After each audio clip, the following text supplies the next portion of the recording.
जय श्री गणेश। नमस्कार। मैं आचार्य संजय द्विवेदी। मेरे समस्त प्रबुद्ध दर्शकों का मेरे चैनल पर हार्दिक स्वागत है।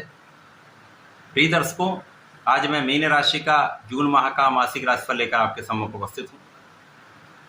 जून माह मीन राशि के जातकों के लिए किस प्रकार का रहने वाला है, इस माह में जो ग्रहों की स्थितियाँ हैं तथा जो ग्रहों के परिवर्तन होंगे उनके अनुसार कहाँ पर आप लाभ लेने वाले हैं, कौन सा भाव प्रबल होगा, आपके कार्य क्षेत्र में कितनी प्रबलता आएगी, भाग्य कितना साथ देगा,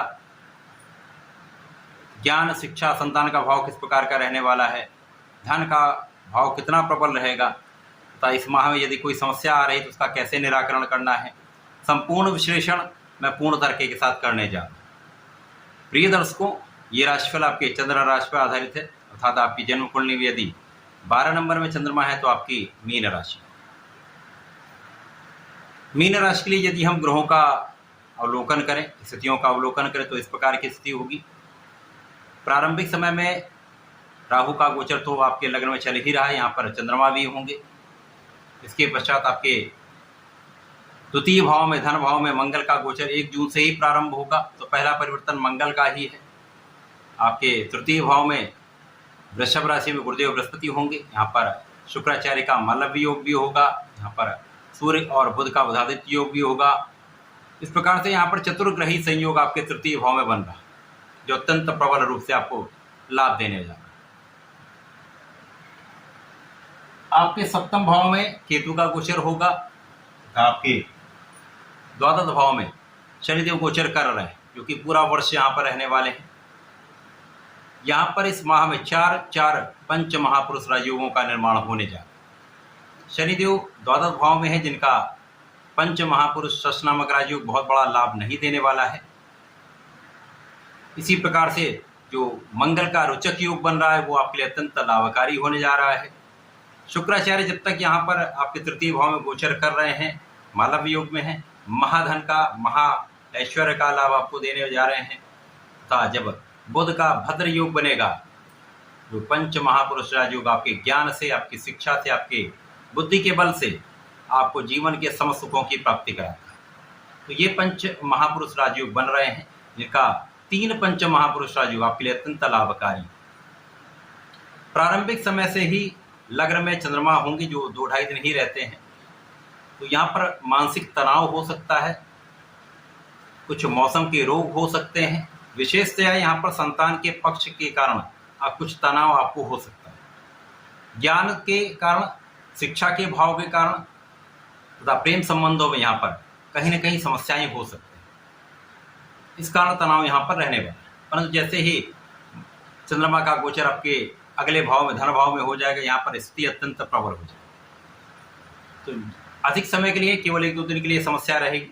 इसके पश्चात आपका शारीरिक बल भी अच्छा रहने वाला है, आपका मानसिक दृढ़ता भी बढ़ने वाली है, तनाव कम हो जाएगा। परंतु जब तक राहु आपके लग्न में है, आपके सप्तम में कोई केतु का गोचर है, ये मई 2025 तक कहीं ना कहीं जीवन में कुछ उतार चढ़ाव अवश्य देते रहेंगे, स्वास्थ्य समस्याएं देते रहेंगे, तनाव आपको देते रहेंगे। तो यहाँ पर आपको अपने मानसिक बल को प्रबल रखना होगा।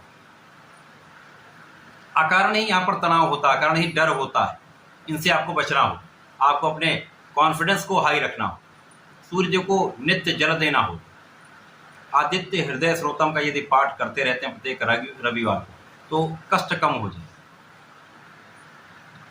द्वितीय भाव में मंगल रोचक योग में होंगे, जो आपकी क्षमता से, आपके ऊर्जा से, आपके पराक्रम से, आपकी क्षमता से जीवन के समस्त सुखों का उपार्जन कराते हैं। मंगल चूंकि यहाँ पर आपके धन भाव के ही स्वामी हैं, तो महाप्रबल स्थिति बन रही है। इसी प्रकार से ये आपके भाग्य के स्वामी, भाग्येश और धनेश का गोचर धन भाव में है।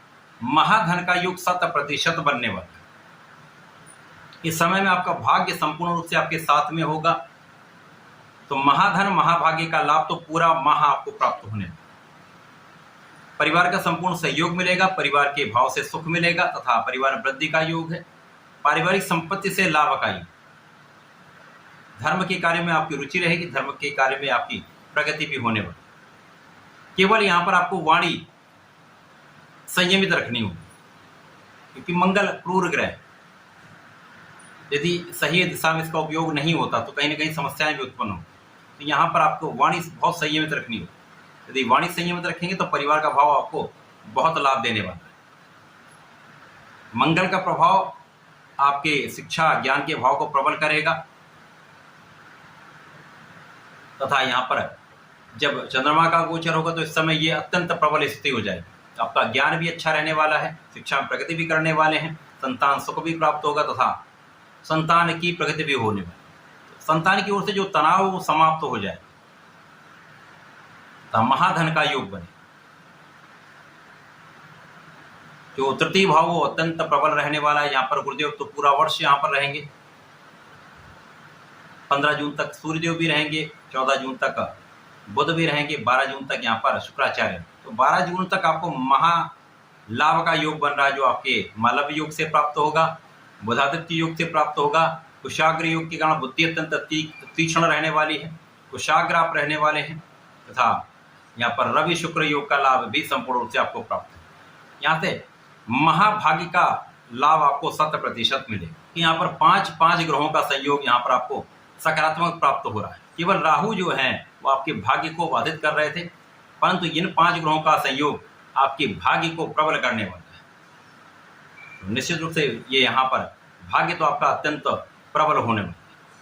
अब सूर्य चूंकि मीन राशि के लिए अत्यंत कारक भी हैं, अब यहाँ पर आपके जो स्वास्थ्य समस्याएं हैं वो दूर होंगी, ऋण के भार से आप मुक्त होने वाले हैं, समस्याएं कम होने वाली हैं, आपके जो प्रयास हैं उनमें आपको सफलता मिलेगी। यदि शासन प्रशासन से संबंधित किसी कार्य को कर रहे हैं वहाँ सफलता नहीं मिल रही है, वहाँ पर आपको सफलता अवश्य मिलेगी। शत्रुओं का भी पराभव यहाँ पर निश्चित रूप से होने वाला है। यदि इस समय आप लोन लेने का प्रयास कर रहे हैं, ऋण लेने का प्रयास कर रहे हैं, उस प्रयास में आपको सफलता अवश्य मिलेगी।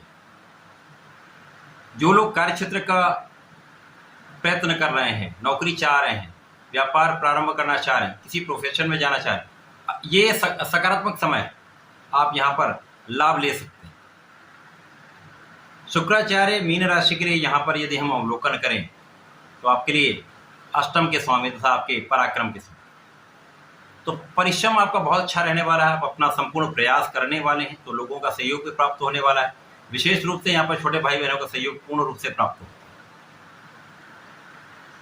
भाग्य भी अच्छा है, धन भी प्रबल हो रहा, तो यहाँ पर आपका ऐश्वर्य वैभव बढ़ने वाला, लोगों के साथ सहयोग में वृद्धि होगी, सकारात्मकता में वृद्धि होगी तथा यहाँ पर बुध जो 2 केंद्र के स्वामी हैं, निश्चित रूप से ये आपके लिए अत्यंत प्रबल होने वाला है। जीवन साथी के साथ सामंजस्य बढ़ जाएगा। साझेदारी में जो कहीं ना कहीं एक अप डाउन हो रहा है, क्योंकि यहाँ पर केतु और राहु का प्रभाव, उन पर केवल आपको आंख खोलकर पूर्ण रूप से बुद्धि लगाकर कैलकुलेशन करके यदि आप काम करते रहते हैं तो अब इस समय कोई हानि का योग नहीं। जो हानि थी वो हो चुकी, अब कोई बड़ा हानि का योग नहीं बना, परंतु आपको बहुत सजग रहना पड़े, सतर्क तो रहना ही पड़े। जब तक राहु केतु यहाँ पर आपको सतर्क रहना पड़े, कभी भी धोखे की संभावना हो सकती है। यहाँ पर आपके सुखों में वृद्धि का संपूर्ण योग बन रहा है, सुख बढ़ेंगे, सुख साधन बढ़ेंगे, निश्चित रूप से आपके लिए सकारात्मक समय। अब मंगल का परिवर्तन तो 1 जून को ऑलरेडी हो चुका है।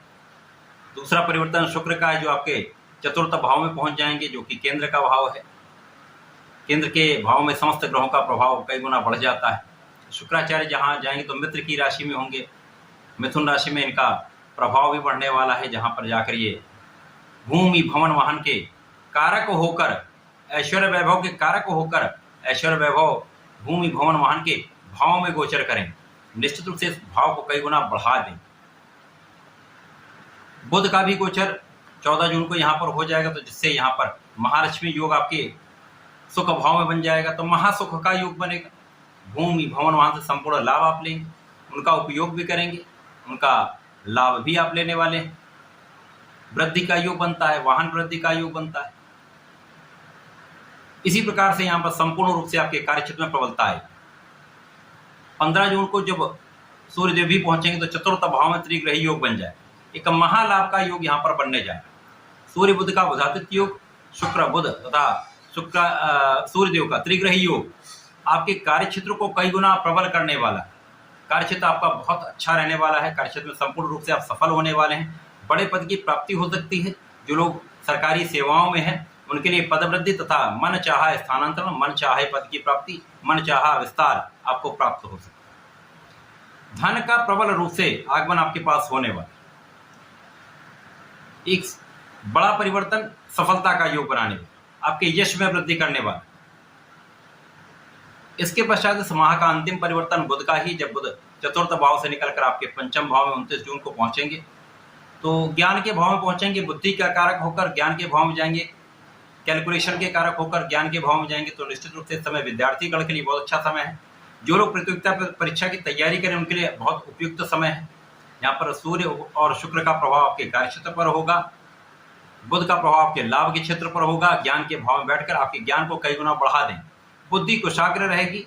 बुद्धि के बल पर, ज्ञान के बल पर आप संपूर्ण लाभ लेंगे। प्रतियोगिता परीक्षा में तैयारी कर रहे हैं तो लाभ अवश्य मिलेगा, सफलता अवश्य प्राप्त।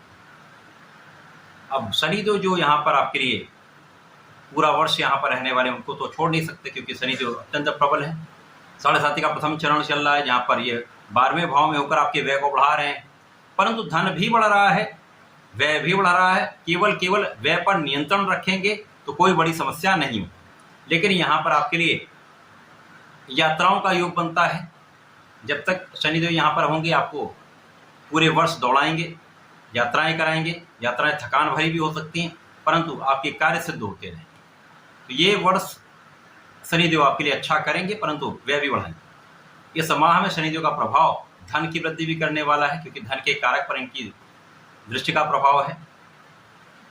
तो इस माह में एक विशेष स्थिति बन रही है जिसका लाभ आपको लेना चाहिए। आपको प्रतिदिन भगवान सूर्यदेव को जल देना चाहिए। श्री हरि की शरण में रहकर ओम नमो नारायणाय का कम से कम 1 माला का जप अवश्य करना चाहिए, अथवा विष्णु सहस्रनाम का पठन कर लें, श्रवण कर लें प्रत्येक गुरुवार को। शीघ्र लाभ मिलेगा। तथा इस समय में जो आपके कष्ट चल रहे हैं, 7.5 के शारीरिक कष्ट हैं, उनको दूर करने के लिए संकट मोचन की शरण में रहकर ओम हम हनुमताय नमः का 21 बार पाठ करके घर से निकलें, लाभ अवश्य मिले। तो ऐसा करके इसका लाभ लें। धन्यवाद, नमस्कार।